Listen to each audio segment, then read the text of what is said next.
Welcome to Clinically Speaking, the podcast that combines clinical insight with the chaos of reality TV, because somebody has to diagnose this drama. For legal purposes, this is a joke. We would never diagnose someone who is not our client. I'm Callie, she, her. I'm Alex, she, her. We're licensed marriage and family therapists here to review episodes 1 through 14 of Love Island USA Season 7. Let's start off with Bella and Nick, Alex. For me personally, I just know that Nick is terrorizing the women of Florida. I mean, he's so cute, so charming, but I have to agree with TikTok when they said this man has zero object permanence. I mean, I think he was really foreshadowing when he said that his friends call him feral. Like, sir, you're an RN. Please get a rabies vaccine or something.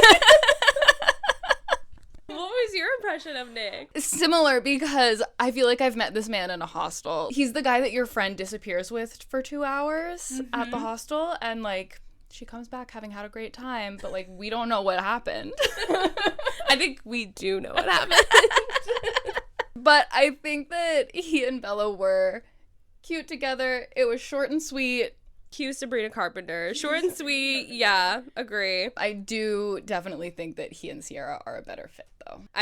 Before we get into like Nick and Sierra, I do have to say, you already know my dream couple is Sierra and Shelly.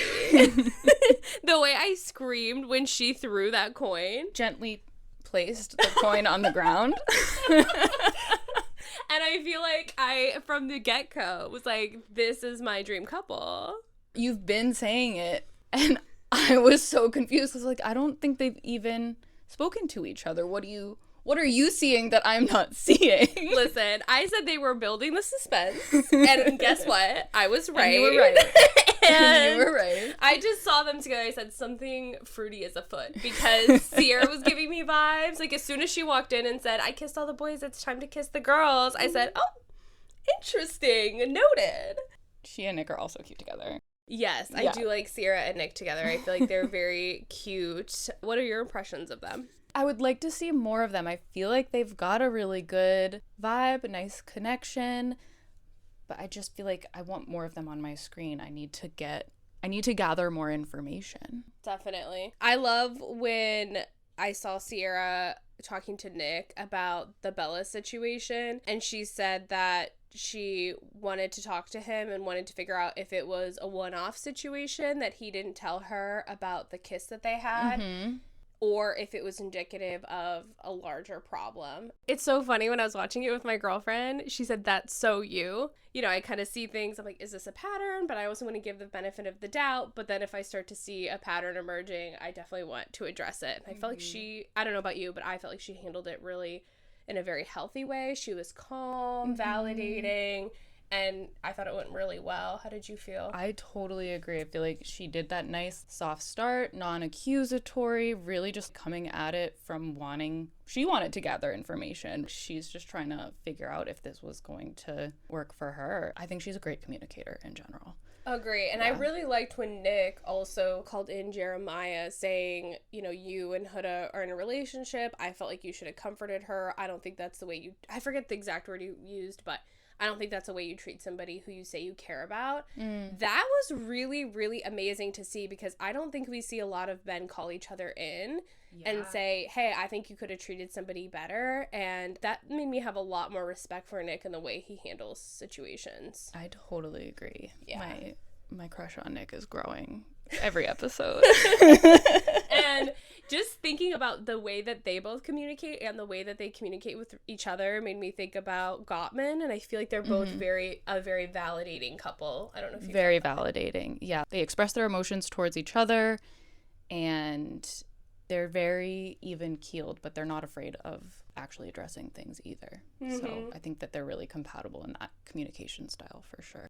I would like to figure out if their lifestyle outside the villa is going to be compatible long term, but I think their communication works really well. Yeah, I think they both really try to listen to understand, and they hear each other's perspective, and so I really liked that. Although, despite all of that, cute confessions by Usher, Callie and I do have something to say. We are both Nick and Olandria stans, and we like all of their content on TikTok. This was another situation where I was like seeing people talking about it. I was like, do they even interact with each other? What are people seeing that I'm not seeing? And then people were making edits, and I was like, no, I think they're in love. They've convinced us. They convinced us. Well, I was convinced from the start. I'm not gonna lie to you. Okay. I was kind of in that vibe. When he kissed her with the blindfold challenge, I said, I like what I see there. When he carried her out of that little cabin in the lumberjack challenge. With that giant smile on his face. I think that did something to both of us, and I think for very different reasons. Very true. But that image floored. Stopped me in my tracks. Yeah, for my personal reason, I would say, can somebody figure out, because I'm in my 30s, I don't know, but can somebody figure out how to do an Olandria edit to the song Father Figure like they did with Meg Thee Stallion? If somebody can do that, DM me. I need to see it. Speaking of Olandria, though. Yes. How on earth is somebody saying, I'm not physically attracted to her? Looking at you, Taylor. There's things we can't control about our physical chemistry with people. Sure. I'm confused, though. Yeah, watching them on my screen and seeing their connection, and I want you guys to know that when I'm saying connection, I am using air quotes. I have never resonated so much to an animated character before than I have to Sleepy in Snow White, because I'm just bored. I'm bored of them. I'm tired. I want to go to bed. Because I'm serious. I really do. He doesn't even look at her when they're talking. No. He looks out into the sky, which, have you seen Olandria?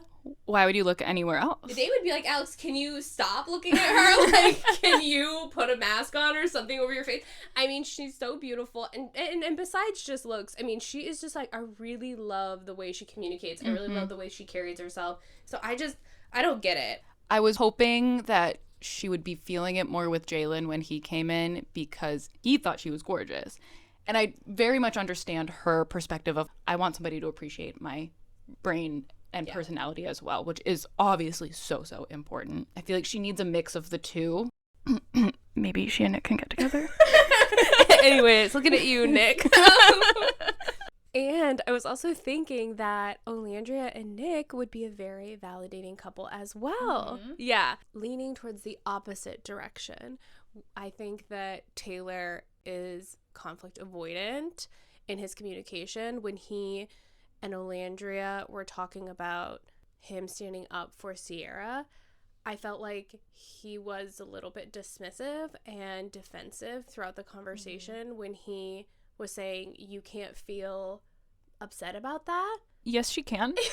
Yes, she can. Sir, please go to episode 2 of Clinically Speaking and listen to validation, learn it, absorb it, and then practice it. And Gottman research does tell us that couples that are incongruent in their communication styles, like a conflict avoidant person and a validating person, they don't tend to make the best couples. If they are both validating or both conflict avoidant, that tends to work better. And I think that's another reason why they're incompatible, is because he's more conflict avoidant and she's more validating. Oh, and for those who might be unfamiliar, Julie and John Gottman are researchers and a powerhouse couple, and they've studied couples over decades and compiled what they learned in their research into the Gottman method, which is a therapeutic modality used by couples therapists.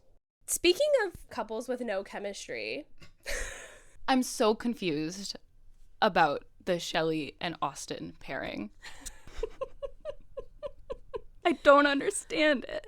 I just think that these two really like each other as people. I think they've got a decent friendship going here, which they've both acknowledged. But to quote, who was it, Ace? This is not Friendship Island. I think it was Amaya. Amaya. This is not Friendship Island. It's not. Also, just to backtrack for a second, I feel like Taylor is here for Friendship Island. He's just here to be besties with everybody. True. I did not see any, like, romantic spark, and them having the same conversation over and over and over again, and her saying, this is really what I like in a partner, and him, I guess, listening. I mean, I think just we need as a society to get to the point of maybe we're just not compatible. If she likes to do spontaneous things, he didn't do that, so I think he's somebody who just likes to hang out and chill. Which is fine, Which is totally but not fine. What she's looking for. Exactly, just call a spade, say, you know what, it is what it is, you like this, I like that, maybe we're just not compatible, that's fine. That's fine. But I still respect you. Exactly. Yeah. But I will say, I feel like I definitely saw some red flags with Austin. His whole intro video in the first episode was a red flag. Correct. First of all, why are you spilling drinks on women to get them to talk to you? That's fucked up. Yeah. And a lot of women spend a lot of time getting ready, getting a nice outfit together, and then you just ruin it. So you're just gonna, like, go get people wet for no reason, like, in a bad way? Like... Speaking of that, him saying he sleeps with his customers. I mean, sir, have some decorum on the job site. All that tells me is you don't, first of all, you have terrible boundaries in general. Horrible. And that you don't really care about your job. Yeah. If your biggest complaint about your job is that your boss doesn't let you sleep with your customers, sir. Long pause.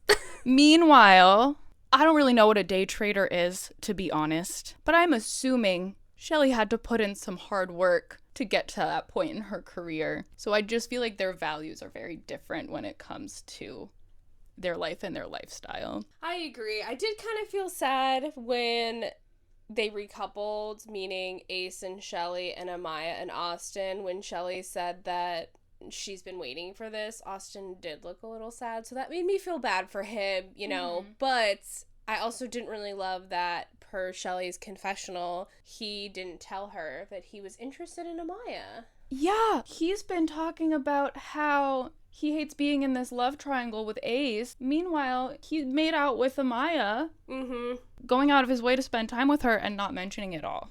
So... Right, we didn't really see that he had that conversation. Little double standards. Yeah. And actually. Yeah, I agree. Speaking of Shelly and Ace, thoughts?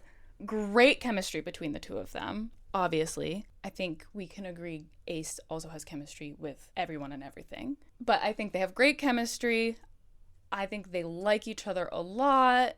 I worry about just kind of developmentally if they're going to work together. The difference between 22 and 27 is massive, right? I think that when you get a little bit older, a 5-year age gap isn't a problem.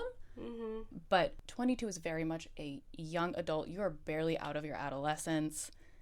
And so I just think his emotional maturity and, like, developmental maturity, not in any critical way of him, he's just not where she's at developmentally. And so I think while they're having a great time together in the villa, I have a hard time seeing that working in real life. Yeah, I agree.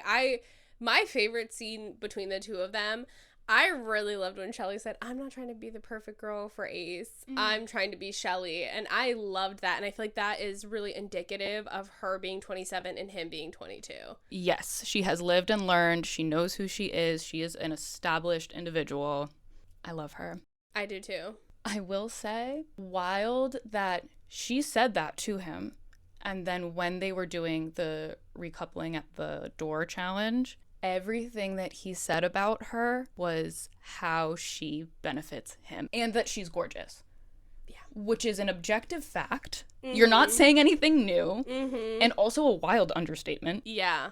And then he just talked about how much she has helped him grow and challenges him. Were you not listening when she said she doesn't care about being your perfect girl? Talk about how great she is as a person. So that was a little bit of a red flag. I feel the same way. Speaking of Ace and developmental stages, I think that Amaya is close in age to him. Yeah, I think she's like 24, 25. I don't think that developmental issues are their problem. These two just have wildly different communication styles. So I think that goes back to what we were saying about Olandria and Taylor. So again, Gottman research tells us that we have 3 types of couple communication styles.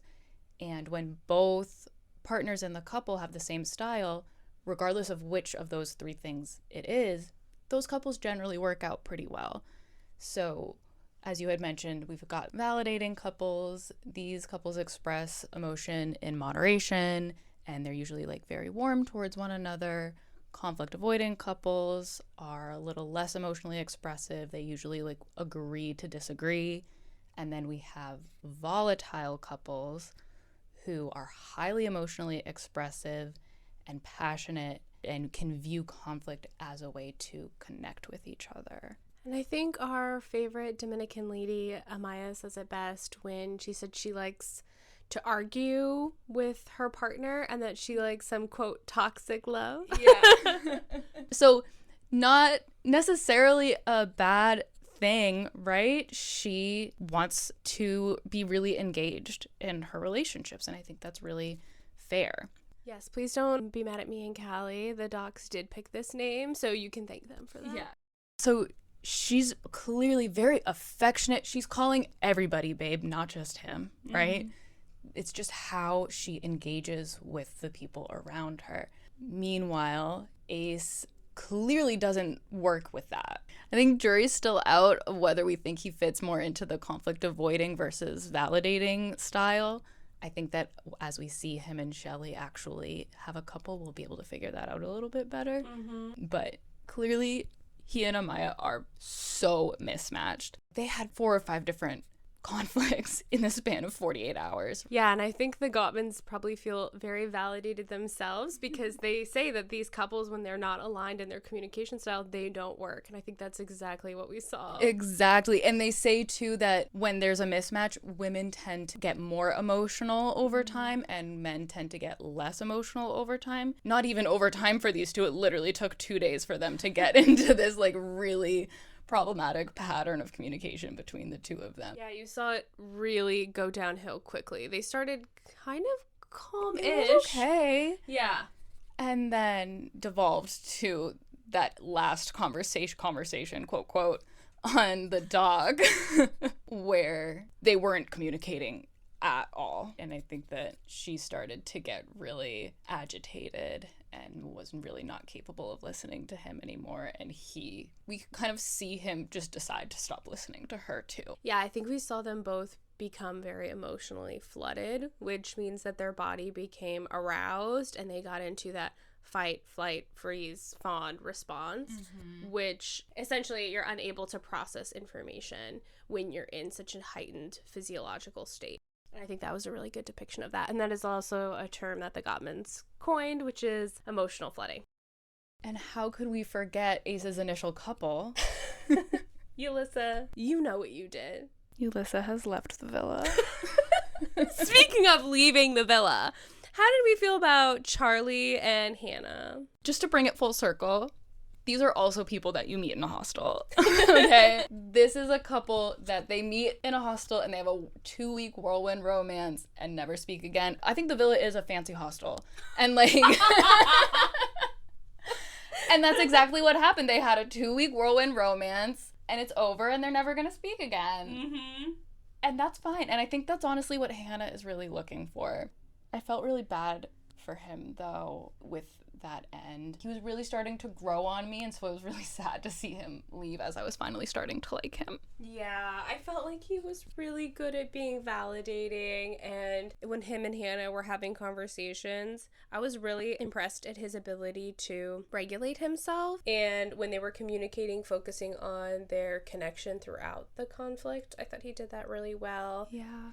And to me, at times, I felt Hannah leaning towards validating, leaning towards conflict avoidance. So I think, again, jury's still out on that one. We haven't seen too much of her, but in terms of the communication, I agree. I also did love as he was getting sent home and she was breaking down and he was like, can I go to her? Oh, that got me.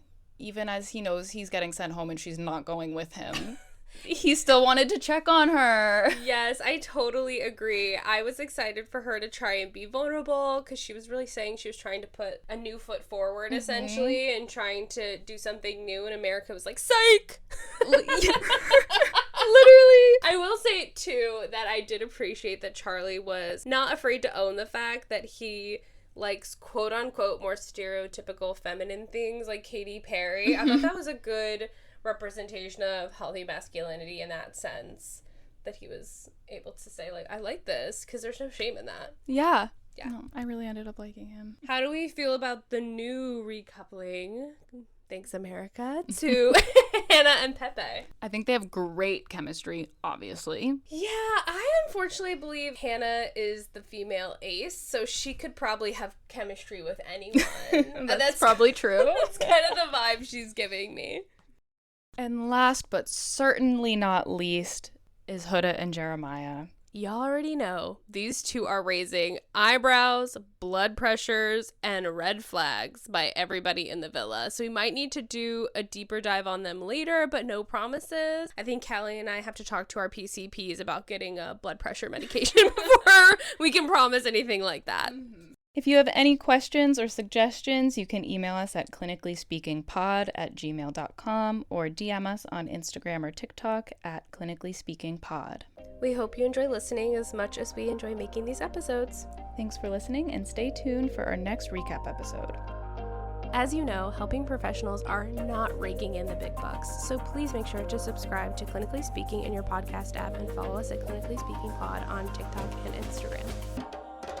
This is an opportunity to discuss theoretical topics, but as always, we are not diagnosing any individuals, nor are we providing clinical treatment or recommendations. We're discussing our opinions that happen to be informed by a clinical perspective, however, they are still our personal opinions. If you want to apply these concepts in your personal life, we encourage you to speak to a therapist in your area.